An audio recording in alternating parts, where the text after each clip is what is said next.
नमस्कार, मैं हूं रमेश अवस्थी। समय संवाद में आपका स्वागत है। आज हमारे साथ हैं एक खास मेहमान विजय सापला जी। विजय सापला जी सामाजिक न्याय एवं अधिकारिता मंत्री हैं और पंजाब के भारतीय जनता पार्टी के प्रदेश अध्यक्ष हैं। आज हम इसे मंत्रालय सहित राजनीतिक मुद्दों पर भी बातचीत करेंगे, लेकिन इससे पहले जान लेते हैं इनके राजनीतिक कैरियर के बारे में।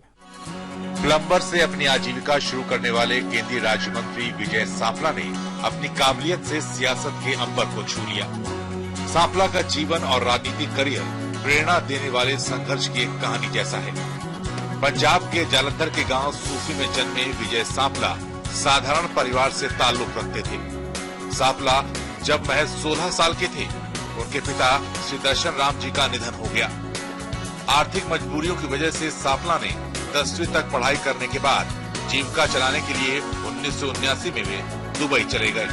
11 साल के बाद सापला साल 1991 में वापस देश लौट आए और जालंधर में हार्डवेयर और प्लम्बर की दुकान खोल ली। साल 1993 में पुलिस किसी मामले में सापला की दुकान से एक प्लम्बर को उठाकर ले गई। उसे छुड़ाने में उन्हें काफी दिक्कतों का सामना करना पड़ा। तभी सापला को एहसास हो गया कि बिना राजनीतिक पहुंच और पहचान के कुछ भी नहीं हो सकता। फिर यहीं से सापला की जिंदगी बदल गई। इसके बाद उन्होंने राजनीति में हाथ आजमाने की ठान ली और बीजेपी की नीतियों से प्रभावित होकर साल 1994 में बीजेपी का दामन थाम लिया। साल 1997 में सापला ने राजनीतिक करियर की शुरुआत सरपंच से की। इसके बाद उन्होंने कभी पीछे मुड़कर नहीं देखा। उनकी काबिलियत को देखते हुए उन्हें कई जिम्मेदारियां सौंपी गईं और वे तमाम उम्मीदों पर खरे भी उतरे।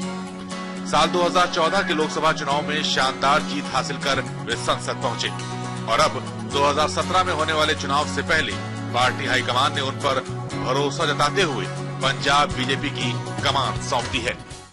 ये था विजय सापला जी का संघर्ष से भरा हुआ एक राजनीतिक जीवन। सापला जी, समय संवाद में आपका बहुत बहुत स्वागत है।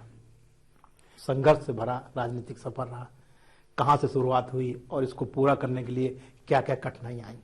पहले तो अवस्थी जी मैं कह दूं कि संघर्ष से भरा रहा नहीं, संघर्ष से भरा है।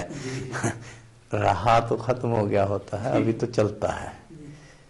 वैसे तो क्योंकि मैं लेबर से अपना, क्योंकि पिताजी की मृत्यु के बाद कुछ ज्यादा शिक्षा में आगे नहीं बढ़ पाया और सऊदी अरब में एज ए लेबर मैं वहाँ पे गया और 11 साल मैंने सऊदी अरब में लेबर किया। और उसमें एक बहुत महत्वपूर्ण घटना जो मैं अक्सर अपने साथियों को, खास करके युवाओं को जरूर सुनाता हूँ, कि मैं एक प्लम्बर का हेल्पर था, जिसकी इस घटना से, यानी मेरा मजदूर से आज मंत्री बनने के सफर में एक वो घटना का बहुत बड़ा रोल है। कि मैं जब एक प्लम्बर का हेल्पर था, क्योंकि मैंने इलेक्ट्रिशियन के हेल्पर, कारपेंटर, मैसन सभी के हेल्पर के रूप में काम किया। कंस्ट्रक्शन कंपनी में काम करता था, कभी इधर लगते थे कभी उधर। तो वहां पर जब मैं प्लम्बर के साथ काम कर रहा था, तो आप जानते हैं कि कंस्ट्रक्शन कंपनी में जब लेबर काम करती है तो गंदगी इधर उधर फैलती है। तो हम बाथरूम को जो फाइनल टच देने लगे तो वहां पे कोई अपनी गंदगी भाव अपनी पोटी कर गया था। तो मेरा जो इमीडिएट बॉस जो प्लम्बर था वो पाकिस्तानी था। तो उसे बड़ी हैंकी फेंकी कि भाई ये हमारा काम नहीं है, हम ये काम करने के लिए नहीं, मैं प्लम्बर हूँ, हम प्लम्बर का काम करते हैं, हम ट्रेड में, ये नहीं करेंगे वो नहीं करें, पहले इसकी सफाई करो फिर काम करो, मुझे काम बंद करो, पहले इसकी सफाई काम होगी फिर हम करेंगे। तो बोल दिया सफाई करवाओ। तो किसी ने अभी बैठे थे तो मुझे कहा काम बंद कर दो, हमने बंद कर दिया और बैठ गए। थोड़ी देर में काम फोरमैन आया, उसने भी पूछा क्यों बैठे हो। तो हमने कहा कि भाई ये जो मेरे बॉस था उसने वही अपनी हैंकी फेंकी। उसके लिए प्लम्बर का एक ट्रेड तब बहुत बड़ा हमें दिखता था। आज की दृष्टि में मैं कुछ भी हो, मगर उस वक्त मेरे लिए भी प्लम्बर की ट्रेड बहुत बड़ा था, क्योंकि मैं तो उससे नीचे ही था। उसने फोरमैन ने भी देखा तो पाकिस्तानी था इसी कल्चर में, ठीक है कोई बात नहीं, मैं इसकी सफाई करवाता हूँ, कह के चला गया। उसके थोड़ी देर बाद जब उस कंपनी का मालिक जो सऊदी अरेबियन था वो आया और उसने कहा कि वे क्यों बैठे हो। तो मैंने अपना हाथ अपने बॉस की तरफ कर दिया और बॉस ने वही हैंकी फेंकी अरबी में की कि हम ये काम नहीं करेंगे, पहले इसकी सफाई करो, ये हमारा काम नहीं है, आप यानी उसको भी ऐसा लगा कि बहुत बड़ी, मैं उस भाषा में बात नहीं करना चाह रहा हूँ कि हम ये नहीं है वो नहीं है, सब कुछ करके उसने बड़ी हैंकी फेंकी की और ये बताया कि प्लम्बर का बहुत बड़ा काम होता है और ये हल्के फुल्के काम हमारे नहीं है। तो सऊदी अरेबियन जो कंपनी का मालिक था उसने इधर उधर देखा और मुझे कहा, बुलाया और कहा कि वो जो सामने प्लास्टिक का लिफाफा पड़ा है वो उठा के लाओ। ले आया। मुझे कहा कि ये बाल्टी उठाओ, पानी की लेके आओ। पानी की बाल्टी भरा और उस कंपनी के मालिक ने अपने हाथ पे वो प्लास्टिक का लिफाफा चढ़ाया और मुझे कहा ऊपर से पानी गिराओ, ऐसे करके वो साफ कर दिया। कहता हो गया ठीक, चलो करो काम। और मैं वहां पे स्तंभ खड़ा था कि मैं उस कंपनी का सबसे निचले दर्जे का व्यक्ति था और जो हमारे लिए, प्लम्बर तो एक स्टेप भी मुझसे आगे था, जो हमारे लिए बहुत बड़ी समस्या बनी हुई थी, काम रुका हुआ था और उसने आकर 1 मिनट में हमारी समस्या को सुलझाया और काम किया, कर दिया। मगर उसने बात कुछ हमें तंज में भी कही थी। वो जो तंज है वो आज मुझे मंत्री बनाने में बहुत बड़ी सजा, वो तंज जरूर की थी पर मेरे लिए वो प्रेरणा बनी। और उसने कहा कि विजय, प्रकृति ने हिंदुस्तान और पाकिस्तान को सब कुछ दिया है, आपको प्रकृति ने, भगवान ने देने में कोई कसर, कोर कसर नहीं छोड़ी। जलवायु, पानी, हर तरह का विकास आपके पास है, मगर इसी ईगो के कारण आप यहां सऊदी अरब में मजदूरी कर रहे हो। और हमें भगवान ने कुछ नहीं दिया, रेत ही रेत देख रही है, पेट्रोल डीजल है वो भी आप ही लोगों ने आके निकाल के दिया है, मगर मेरे में ईगो नहीं है। मैं आपका बॉस हूं और आपके पास ईगो है तो आप लेबर हो। और ये छोटी मोटी चीजें ये जो हमारे लिए रास्ता रोकने वाली नहीं है, इस कारण हम काम रोक देंगे। तो इसका मतलब भाव उसका यही था कि मंजिल को प्राप्ति के लिए ये छोटी मोटी चीजों को मैंने कभी नहीं अपनी जिंदगी में आने दिया। और ये मेरे लिए प्रेरणा थी कि मैं उस कंपनी का सबसे निचले दर्जे का व्यक्ति था और वो कंपनी का सबसे सर्वोच्च व्यक्ति था, जो हमारे लिए इतनी बड़ी समस्या हमारे अहंकार, ईगो के कारण बनी हुई थी, उसने 1 मिनट में सॉल्व कर दी और काम किया। तो क्या उसके बाद ही आप भारत वापस आ गए? नहीं, उसके बाद हमने, क्योंकि मैं आर्थिक अगर लेबर हूं तो आर्थिक तौर पर मजबूत नहीं था, मगर मैंने उसी दिन प्रेरणा ये अपना प्रण कर लिया कि अब मुझे भी सारी उम्र लेबर नहीं रहना।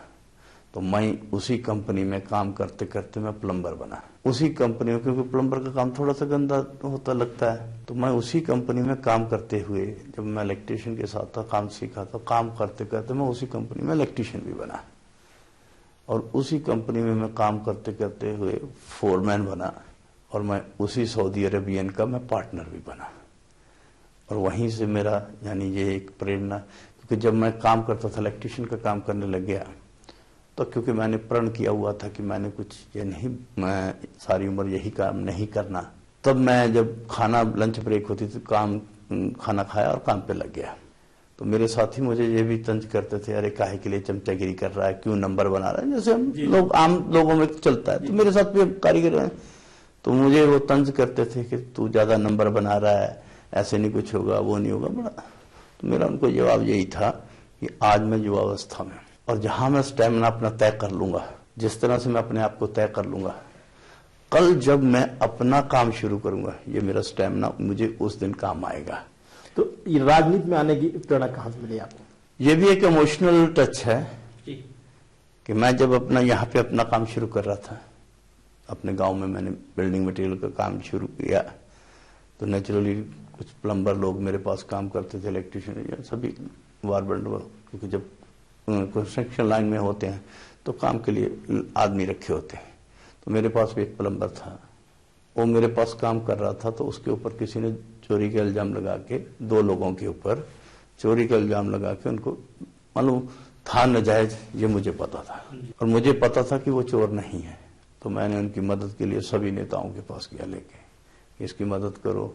किसी ने कहा कि नहीं हम इसकी मदद नहीं करेंगे, किसी ने किसी तरह से लिया और किसी ने पैसे की डिमांड की, किसी ने किसी तरह एडजस्टमेंट करना। मगर मैंने कहीं ना कहीं इधर उधर करके अपने पास जो प्लम्बर था उसको बचा लिया और बड़ी जद्दोजहद करनी पड़ी, इधर गया उधर गया, इधर भी मिला, कुछ रिलेटिव्स थे पुलिस में, उनको ऑफिसर्स थे, उनके पास गया। दिल को लगी हुई थी कि ये इससे गलत नाजायज हो रहा है, मगर उसको तो बचा लिया मैं। उसके साथ का जो साथी लड़का था, क्योंकि वो प्लम्बर जो था वो जाट था, साथी जो वो वाल्मीकि समुदाय से था, उसकी इतनी पिटाई हुई, यानी उसको बचाने के लिए नहीं कोई आया, कि वो उस मार को झेल नहीं पाया और घर में आके 1 हफ्ते बाद उसकी डेथ हो गई। तब से मुझे बहुत लगा कि मेरे पास आज पैसा भी है, 4 लोग मुझे जानते भी हैं, और मैं एक ईमान अपने किसी ठीक व्यक्ति की मदद करने में कहीं ना कहीं कोताही हुई है। और उस वक्त मुझे ये एहसास हुआ कि ये पॉलिटिकल आदमी के पास ताकत होनी चाहिए। भारतीय जनता पार्टी को मैंने बहुत नजदीक से देखा है। कहने को लोग इन्हें दलित के प्रति किसी और धारणा से देखते हैं, मगर मैंने देखा है कि अगर सबसे नजदीक दलितों के हित की बात करने वाली कोई पार्टी है, राष्ट्रवाद की विचारधारा की कोई पार्टी है, तो भारतीय जनता पार्टी। तो बीजेपी में कौन राजनीतिक गुरु रहा आपका? मेरी बीजेपी में आने के बाद मैंने किसी को भी प्रेरणा इसलिए नहीं लिया। मैंने श्यामा प्रसाद मुखर्जी की विचारधारा और जो पंडित दीनदयाल उपाध्याय जी को समझा, पढ़ा तो यानी ऐसा ही पढ़ा तो इतना नहीं जितना मैंने समझा। तो अगर कहें कि मेरे प्रेरणा स्रोत तो वही हैं, जहाँ क्योंकि डॉक्टर अम्बेडकर जी हमारे लिए तो भगवान के रूप में हम जानते हैं। अगर उनके लिए कोई प्रति अच्छी रखता है तो मेरे लिए वो सबसे ज्यादा प्रेरणा स्रोत होगा। चलिए, आपसे हमारी बातचीत का सिलसिला जारी रहेगा। यहाँ पर लेते हैं हम छोटा सा ब्रेक के बाद फिर हाजिर होते हैं।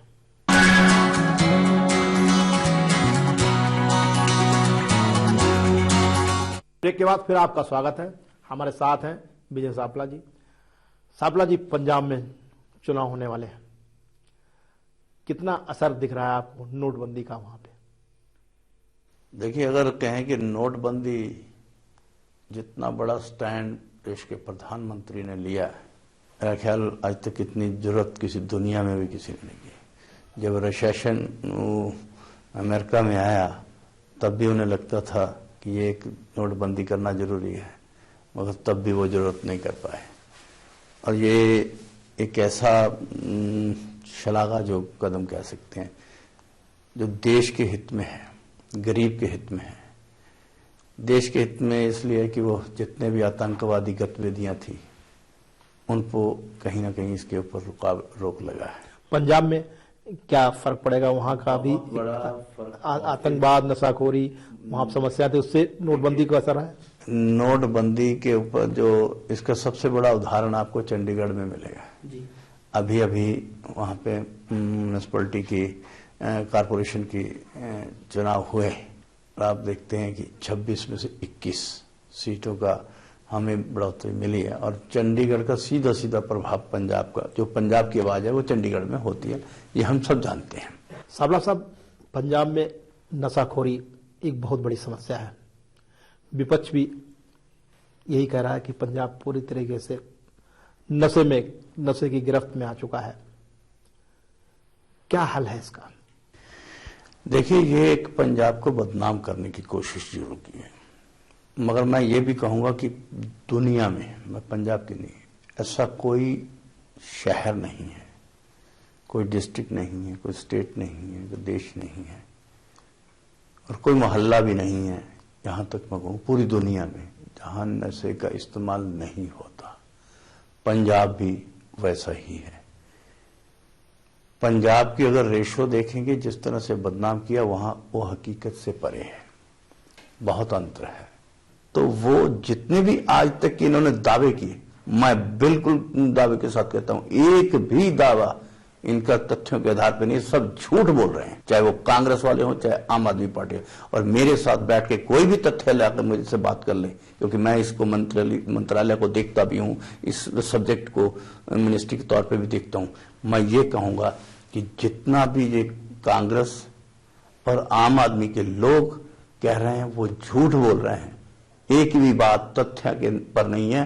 क्योंकि जितने भी आम आदमी के पार्टी के दिल्ली से गए हुए हैं या वहां पे हैं जो आज लीडर बने, वो नशे में धुत रहते। ये मैं नहीं, उन्हीं की पार्टी के लोगों ने कहा। और कैप्टन अमरिंदर सिंह तो मशहूर ही इसीलिए है कि वो 5 बजे के बाद किसी से मिलने की क्या बात, जरूरत नहीं, वो तो कई बार सुबह से शुरू हो जाते हैं। मुझे उनकी बात देख के एक चुटकुला भी याद आता है। तो किसी ने कहा ना कि अरे तुझे शर्म नहीं आती, तो दिल में शराब पी रहा है। तो कैप्टन जैसा लोग तो वो कह रहे थे भैया रात शाम को तो रिक्शा वाला भी पीने लगता है, हम तो महाराजा हैं। तो मेरा कहने का मतलब वो तो हर वेले उसकी परिस्थिति। और जहां तक आप कैप्टन की जीवन को देखें, जब तक वो सरकार में रहे, किसी आम आदमी को मिलना बहुत दूर की बात है। वो अपने कैबिनेट के मिनिस्टरों से नहीं मिले, वो मिलते थे मगर वो हिंदुस्तानियों से नहीं, वो पाकिस्तान से उनकी सहेली आती थी, उसके लिए टाइम है। आज भी 1.5 महीना हो गया है, आप भी अगर दिल्ली में बैठे हैं, कैप्टन साहब अब दिल्ली में बैठे हुए हैं, तो आपने कभी पंजाब चुनाव के दिनों में सभी पार्टियां अपने अकाली दल और बीजेपी सड़कों पे लोगों के बीच में घूम रही है, तो कैप्टन अमरिंदर दिल्ली में बैठे क्या कर रहे हैं? केजरीवाल करप्ट आदमी है, सबसे ज्यादा पैसे लेके टिकटें बांट रहा है। ये मैं भी नहीं कह रहा हूं, उन्हीं की पार्टी के लोग कह रहे हैं। सो इसलिए वो लुटेरा है, करप्ट है, करप्शन की मां अगर कहें तो केजरीवाल है। और ये आज भी कैप्टन अमरिंदर सिंह अय्याशों की जिंदगी और राजों महाराजों वाला वही स्टाइल में जी रहा है, जबकि ये लोकतंत्र और लोगों के साथ मिलकर चलने की आज के समय है।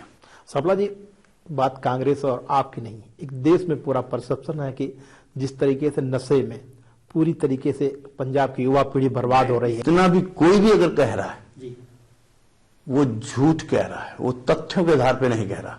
मैं ये कहता हूं कि नशा है, मगर जिस तरह से कहा जा रहा है, अगर बाकी प्रदेशों के मुकाबले पंजाब कहीं उनसे ज्यादा बेहतर है। नहीं, यहाँ तक कि पंजाब पे नशाखोरी पे उड़ता पंजाब जैसी फिल्में तो मैं कह रहा हूं ना, झूठ बदनाम करने के लिए कौन थे? ये आम आदमी पार्टी के लोग ही थे ना। मगर ये आज किसी ने देखी उड़ता पंजाब कहां गई? किसी ने उसके ऊपर, क्योंकि उसमें तथ्य नहीं थे।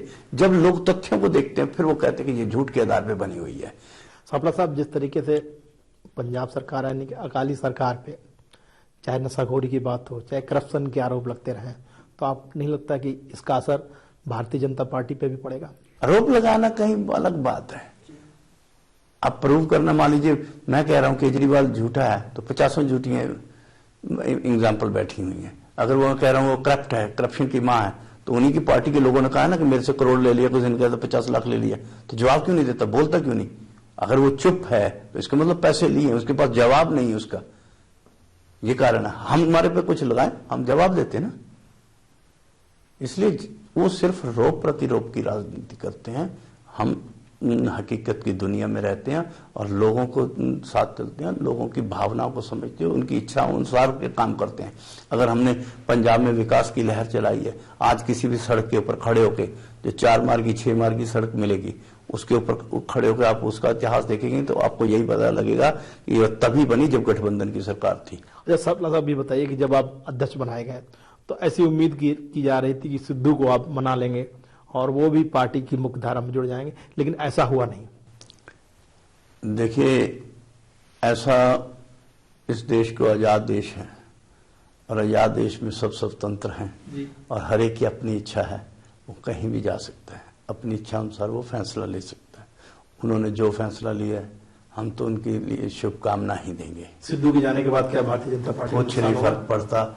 इससे भी बड़े बड़े लोग थे, कभी बहुत सारे लोगों ने समझा होगा कि शायद उनके बाद पार्टी खत्म हो जाएगी।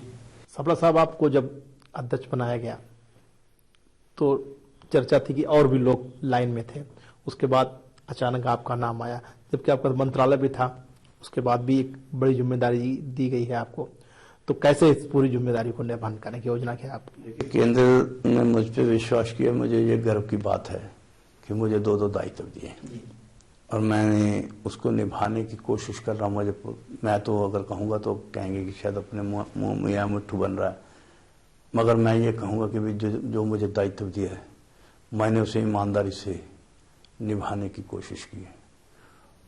उन जो हमारे वर्कर थे उन्हें बूस्ट अप करने में अपना प्रयास किया है और आज जो हमने पहले तिरंगा यात्रा निकाली थी उसका भी बहुत बड़ा रिस्पांस मिला था। आज हमने विजय संकल्प यात्रा जिसका समापन कल ही हुआ है, उसका भी अगर कहें कि बहुत सफल कार्यक्रम हमने किए हैं और कार्यकर्ता में जोश। अगर मैं बताऊं कि बारिश पड़ रही हो, ठंडी हवा चल रही हो, ठंड हो और कार्यकर्ता सड़क पे खड़ा बिना किसी छत्ते के, बिना किसी आसरा लिए हुए बारिश में भी हमारे आने पे डांस करता हो, झूमता हो, तो इससे मैं उन कार्यकर्ताओं को सलूट करता हूं जो 4 घंटे लेट हमारी रथ यात्रा वहां पहुंची। दसूहा, मुकेरियां, पठानकोट, ये सब ऐसे एरिया थे। सापला साहब, आपसे हमारी बातचीत का सिलसिला जारी रहेगा। यहां पर लेते हैं हम छोटा सा ब्रेक के बाद फिर हाजिर होते हैं।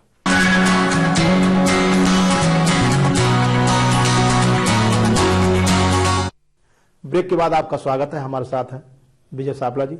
सापला जी, कांग्रेस ने अपना घोषणा पत्र जारी कर दिया है।